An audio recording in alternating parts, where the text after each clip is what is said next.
for a Lance or a Joy. Pero yun nga, kalaban mo dito is draft from Egoist main that is pretty strong. Kakaya na sinabi mo, an early game power spike from the side of just two heroes si Egoist main, just the Jawhead himself and the Aurora. So Metacorby, they will switch it up towards a mobile type of core. Will go for the Lancelot in comparison towards the Nolan in this game. So Metacorby and Egoist main, their drafts are contradicting with each other. Pero yun nga, this is an early game for Egoist main and a mid to late game potentiality. The defense here for the side ng Metacorby. And again, we're looking at two perfectly contrast disciplines sa dalawang composition. For Metacorby, they wanted some kind of a massive team fight. Lolita, Faramis, Edith, and Lancelot and Moscow. Lahat yun ay complementing each other kapag nagsama-sama sa possible objective takedown, sa mga turtles, makukuha nila yung advantage ng lineup na yon. Pero for the side of, for the side of Egoist main rather, mas leaning towards sa pick-up sila with the Jawhead anchoring those pick-ups. Dahil for sure, iikot ng sobra itong si Kyle with the Jawhead. And yun yung kailangan iwasan ng Metacorby. If they wanted team fights, wag silang nagpapakita na mag-isa sila sa mapa. That is indeed true. Pero ito na tayo sa Land of Dawn mga kaibigan. This is now the third game of the day sa ating MDL qualifiers. Metacorby versus Egoist main. And this is gonna be an exciting match para sa inyo lahat. Ngayon ay susubok lang naman si Digger na magbigay ng info. Nandiyan din si UG187. Pero hindi nila kaya, considering na wala pang damage, enough ang isang Faramis right from the early. So, considered na ibigay na talaga yung Little Wonder to the side of Egoist main at that time. Yes, sir. You're gonna respect that approach sa Egoist main. Might as well disengage. Find out more capabilities or ways na kaya nyo makapaghanap ng resources. Just like this, Kuya Mo Dave will just go towards the other side of the jungle to get his level 4 as early as possible, considering na Egoist main, they have the capabilities to actually just zoom around the map very easily with the damage output that they can provide in the early game. And Metacorby, they need to respect this and find a counter reaction towards their movements around the map. Ganda rin talaga, Lancelot pick, Dave Katagaki may onward. At ayun like na agad yung pick off. Sobrang bilis. And hindi lang na-watch out ni Hisopak na may tao na pala doon sa bush na yon. What good plan para kay Bailucci na mag-abang na agad doon. Yes, sir. Isang phantom execution lang sa side ni Kuya mo Dave Katagaki, and might as well get that first blood. Unang dugo mapupunta sa side ng Metacorby. Just like this, they're gonna zoom around the backline ng ating tower as this time around, nandito na yung gong-pagong natin sa side ng Metacorby. Will be the ones to find a start, pero yun nga, hindi pala. We'll just cancel it out, respect down the movements of Egoist main in this early game. Ayun na, may turtle fight na. Technically, lamang ang Metacorby. When it comes to EXP ng jungle, lamang si Dave Katagaki at some point, and even items. Pero Retribution, I can still give it to Dave Katagaki. Pero this time, handa ang Egoist main. May gonna jump in. Dangerous sa likuran. Will just zoom around. Pero eto dito. Numinong blast. He's out of the four. Walang follow-up na for the meantime. Pero yung front execution will be there. Thrown apart sa bandang likuran. And time, Aurora will stun lock down all the three members sa side ng Metacorby. Walang magagawa for the meantime. Pero Egoist main will be there to stall around. May buhay pa nga for the meantime. Dangerous will be low on HP. They will respect this for the meantime. Pero yun nga, Metacorby, stall around, will get the zoning potentiality of this turtle. Ganda ng ginawa ng Egoist main doon. Preventing yung possible na mga pick-off na makuha ng Lancelot. And look at that! Na-punish pa nila si Digger na nag-iintay at naiwan at naipit doon sa dulo. But, nabigyan nga lang nila ng sabihin na natin 80% o mga 85% gold plate ang isang Moskov at hindi yun yung gugustuhin mo na ikaw ay isang Ruby. So technically, pwede kang harasin ng Moskov all throughout this lane. Pwede niyang i-freeze yung lane at hindi ka makakuha ng minions. And yun yung mahirap na nangyari dahil sumama nga itong ZXYN doon sa turtle fight. Kaya hindi masyado nakakuha ng kills sa Metacorby. Pero itong si Kyle ay sumusubok na guluhin. Nandiyan yung Numinong Blast! Numinong will hit up onto 2. Follow-up damage dito will pull down on towards 2 rin sa side ni Kuya mo Zin. For the meantime, walang follow-up damage. Yung ating Egoist main will claim down 1 kill sa side ng Metacorby. And that's just it, bye. We'll just push through, find more objectives, find more rotations, and deny the early game power spike of Egoist main. Nandun na yung ano yung ginagawa ng Metacore Buy na dapat yung early pick-ups na nagagawa ng Egoist Main, hindi nila nagagawa dahil they are planning one step ahead of time sa members Yes, ng sir. Egoist Main. Laging Dave. nauuna itong si Bailucci sa pwesto, nauuna itong si Digger sa mga pwesto na kinakailangan na makita niyo yung vision. And that has been the story for the past 5 minutes, sabihin na natin, ng ating laban. But this time, ZXYN, medyo nakaramdam ng onting pokes coming from Metacore Buy, but that doesn't remove the fact na ito yung ito yung mahirap kapag nagpo-pull off ka ng Ruby Gold. Kapag Moskov yung katapat mo, pag naiwan mo, makaka-item agad na mabilis. That's Moskov pa din, hindi mo pwedeng iwanan. Luminum hits down onto one. Isang kill na naman sa Metacore Buy. Gets stun lockdown daw si Dave Katagaki. So, on this one, Kuya mo Josh, it's a 5-minute spike na sa side ng Egoist Main. Pero, it has been denied by Metacore Buy a lot of times. Isang rotation per rotation will be counter-reacted. The retaliation play sa side ng Metacore Buy is efficient enough to actually deny them and not let them have this done in this game kontra sa Metacore with their draft. Kailangan ng kailangan ng ikutan ng Egoist Main. Technically, ito yung gold lane, si Kabuki. And yun na nga yung naging idea. But unfortunately for them, alam ni Kabuki na siya yung tatargetin at this time. Kasi hindi sila makalaban sa turtle fight. Might as well get the trade on the gold lane at yun nga yung plano ng Egoist Main. Meta Digger will be caught out sa Aurora natin and as well with the Cold Altar pop din. Mabubuhay pa nga for the meantime. Kabuki is there being caught out by Kyle. Left alone si Kuya Digger dito. 2 members sa side ng Metacore Buy will fall down. Bailucci is there trying to find the flicker with Earth Shatter combination upon his side. Pero yun nga, naiiwan na naman isa. And Kuya Yui is there to find a pullback sa tatlo. Bailucci is still up. The Primal Wrath will be committed as well. But the back lane is being controlled by Gabe Katagaki. Is there a Thorn Rose combination? Hindi. Matatamaan. Skimo Zixin is still alive with an XNN. And yun nga, Zixin is gonna still be alive. But yun na chase down from the side of the dash in kay Dave Katagaki. Can he dodge with the Thorn Rose? Mukhang hindi. As he will go down for the count. Egoist Main will find the retaliation kill upon Dave Katagaki. It was a 4-0-0 run. Pero mukhang pinigilan ng Egoist Main. 1 second is all it takes for Dave Katagaki to survive that.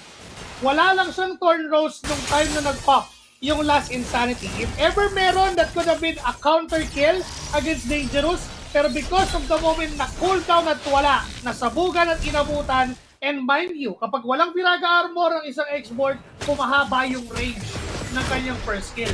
That's why, kahit gaano kalayo pa si Dave Katagaki at that time, inabot siya ng pasunog-sunog ni Dangerous. Nakakuha ng counter kill, kahit papano ang side ng Egoist Main is within striking distance against Metacore Buy. Hindi nila pinapapayaan na lumobo yung kalamangan ng mga Bisaya. Oo, yung mga buy natin lumalaban talaga sa Zamboanga because this time around, yung titirahin nila will be this middle side of movement around the map. Egoist Main, they're just gonna await for the positioning. Zero Metacore Buy will try to find in their inventory. Hindi, Kuya Madate Katagaki, muntik na nahanap doon. Kyle will throw in from the backside. Isang alley-oop play yung nahabol nila doon pero kulang ng damage output once again. Yung Egoist Main and Metacore Buy, they now have the chance to find the retaliation play. Although low on HP, si Kuya Madate Katagaki, but this time around, Egoist Main, kulang sila ng mga skill. And this time around, Dave will pop in. The retribution will belong for sa side of Egoist Main. He hit a Lumina Blast on to 3 as well. Dave will run away for his life. Hindi na nila nakuha doon yung objective take. Might as well disengage, respect down the capabilities of Egoist Main in the 8-minute part. Pero nakuha si ZXYN sa bottom lane, giving again a turret para kay Kabuki, giving farm, giving space para sa Moskov ng Metacore Buy. At first I thought sa ginawa ng Egoist Main, Lancelot is not really the best target for a pick-off. Even though nag-Zohead ka, yes, marami kang crowd control at Unstoppable Force, may ejector ka, pero maraming dodge ang Lancelot. Marami siyang dashes. And kapag na-extend, pero teka lang muna, wait, kasi may flicker at shatter, nagamit yung Pride of Eyes, Nethervemen, and dami na luminog na flicker, connecting into one, at makakatakas ng paunti-unti, pero no sir, dahil si Kabuki, matatapos ng mission, nandyan dire-diretso ang mga members ng Metacore Buy, tuloy sa pagsundot, tuloy sa pagtusok, Dave Katagaki getting 2K, 4-man down for Egoist Main. Grabe. Yung movements or positionings ni Digger was the start of the clash. He was underneath the turret. Might as well advance towards the backside. Kinokontrol lang talaga. A good pop in as well from the Cult Altar itself. And the jump in from Dave Katagaki to pop in the Thorn Rose sa tatlong miyembro sa side ng Egoist main to deal a lot of damage to the slashes as well. Apat na miyembro yung mawawala sa Egoist main from that clash itself. And it just goes to show how well or how it matters if marunong magposisyon ang iyong roam. Yun na yung pinaka-key takeaway eh. Diba? Kapag maganda yung position ni Digger all throughout the clash, nakukuha ng Metacore ba yung advantage. And right from 1,000 gold lead, it's now up to at around 5,000, 4,600. Ganun lang kabilis. With just one clash, with just one objective take, lumobo yung kalamangan ng Metacore 5. Metacore by on this one, although hindi nila nakuha yung Ling na kung saan mas mabilis yung mobility niya in comparison to all heroes and towards rotating around the map, pero on their draft ngayon, they do have their own way. With the speed of distraction lang ni Kabuki, he can go towards the clash right away, find a group up very easily, just like how a Ling does it in a clash. And kagaya nito, he's just gonna stay in the top lane and maglo-lord na ngayon yung Metacore by. Diretso pa din sila, pero checking the waters lang at hindi itutuloy. Maybe this time, ito na yata yung tunay na laban. Maybe this time talaga, pero ito na the Sphere of Distraction. Sinasabi ko pa lang, yung path of distraction will hit up onto one, the chase down as well from Kabuki himself. Gawin na nating dalawa, the Glaciers will connect. Pero nandito yung Cult Altar to save down the life ni Kuya mo Kabuki and Egoist main, mawawalan dalawang miyembro. Tapos nandito pa yung Lord, mapupunta sa top lane and the push down from Metacore by will continue. Yun yung sinasabi mo no? Si Kabuki.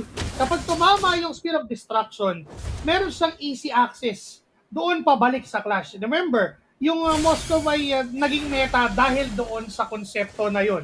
Pwede ka mag-sneak push. Tapos kapag kinailangan ka ng team mo, bato ka ng ulti, pag tumama, sama ka na bigla sa clash. And Kabuki has been very efficient taking down turrets for Metacore by. Ngayon, kumakatok na mismo ang Metacore by doon sa base ng Egoist main.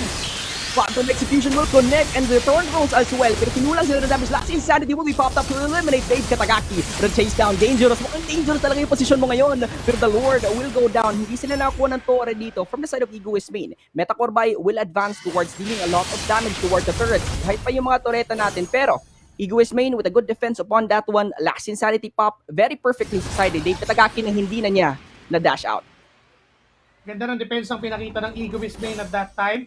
At nagiging sobrang effective na nung Last Insanity ni Dangerous yung true damage na bigay ng kanyang pasunog-sunog sa members ng Metacore by. Na parang sinasabi niya dito, kahit gaano karaming dashes ang meron ka Dave Katagaki, marami rin akong buhay. May Piraga Armor ako, may Immortality ako, kaya kong ialay yung katawan ko sa loob mismo ng clash. That's what happened doon sa defense stint na ginawa ng Egoist main. Now, kahit paano ay naipapababa yung kalamangan at nakakalabas ang Egoist main sa kanilang sariling base even after trying to defend their own base doon sa kamay ng Metacore by. At makuha ni Hisopak ngayon yung kanyang sariling purple buff. And this time, meron silang better chance at taking this fight against Metacore by. Egoist main, they tried to find an engagement on that bottom lane. Might as well TP out. Alam nila na delikado sila sa posisyon na yon, considering that was the jungle side of Metacore by and they can group up very easily if ever they catch up towards the side of Bailucci. But kasi Bailucci, this is not a target that you are willing to find in a 5v1 scenario because they can group up very easily. And that was a good way for them to actually respect down the capabilities na alam nila upon the zone of the map na nasa side ng Metacore by. This engagement towards that one, good play sa side, good call sa Egoist main, and on this one, mag-aantay na lang sila ng Lord. Waiting for the next objective. Pero meron lang tayong konting pause na gaganapin at kakamustahin muna natin ang mga supporters ng dalawang kupunan. Nandyan supporters ng Metacore by sa comment section. Nandyan din naman ang supporters ng Egoist main at kailangan nila ng supportan nyo ngayon dahil kailangan nilang kumuha ng puntos. Dahil coming from a loss mula sa kanilang respective matches ay ano lang to 4 games lang to So technically, losing 3 matches removes your chance doon sa slot natin ng semifinals. So parang ang bottom line dito, kailangan mo maka 2 points. Yun na yung Oo. yun yung pinaka mababang points na dapat mong makuha, pinaka safe. Yun yung pinakakailangan. Kasi, di ba, yung kahapon, ang nangyari, isang 4-0, isang 3-1, tapos yung iba, mga 2 something na. So, di ba, muntik pa kang mag 3-way tie kahapon doon Oo. sa Group A natin. And because 5 sila dito, the round robin upon this one, kakanin sila mo, it's gonna have a tendency na kung saan merong chance na mag-tie yung mga teams. So might as well sa mga teams ngayon, they are gonna try to secure every victory talaga. That 4 points, 3 points, that will be the safest way in order for you to actually advance. Kasi if hindi ako nakakamali, Kuya Mo Josh, 2 slot lang yung mabibigay sa group na to. Yup.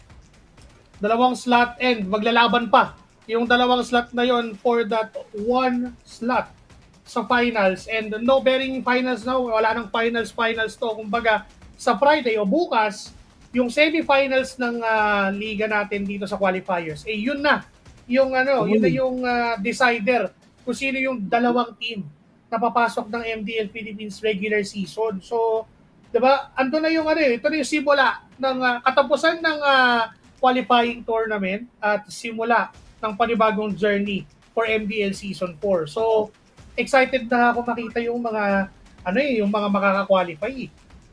Oo. It is, and upon this one as well, ito yung sinasabi ng mga ng mga tao, kumbaga grassroots on towards their ways of being the champions themselves. Everyone has a chance in the tournament, and kagaya nito, magsisimula na yung ating Lord. Will be zoned out towards the side, started by Metacorbay. Will be popped in towards Dangerous sa panlabandang likuran. Kabuki is there to zone out the side of Dangerous to not be there in that vicinity, and Egoist main will just respect this. Yung posisyon nung 3 Egoist main si Kyle, si Isopak at si Shizuku, and I believe perong nakita ni Bailucci yung pagpasok ni ni Isopak doon sa long bush. So meron silang idea na teka, nandoon sa site na yon ang Egoist main, and si Kabuki, ginagawa lang niya yung kailangan niyang gawin. Mag-provide ng pressure dahil mas mabilis naman siyang makakapunta. If tumama, is their destruction! Luminous will be hitting up onto Tula's Insanity as well. Catches down towards the Kabuki will go down for the count as well. Pero yun nga, si Shizuku yung kapalit. This time around, stun locked upon Digger. May mortality ba? Hindi. Will pop in the bulwark as well. Pero yun nga, yung ating Lord, secure down ng objective sa side ng Metacore by isa. 1 for 1 trade towards the side of Metacore. Pero yun nga, yung kapalit, isang Lord. Si Kabuki nga lang yung nadali doon. However, this is now their chance. Kagaya ng sinabi mo, Kuya Mo Josh, no? The capabilities to put in pressure from this Moscow alone will let Egoist main, kapag nandun siya sa top lane, they will think out, kapag nalolord tayo, he will go to the top.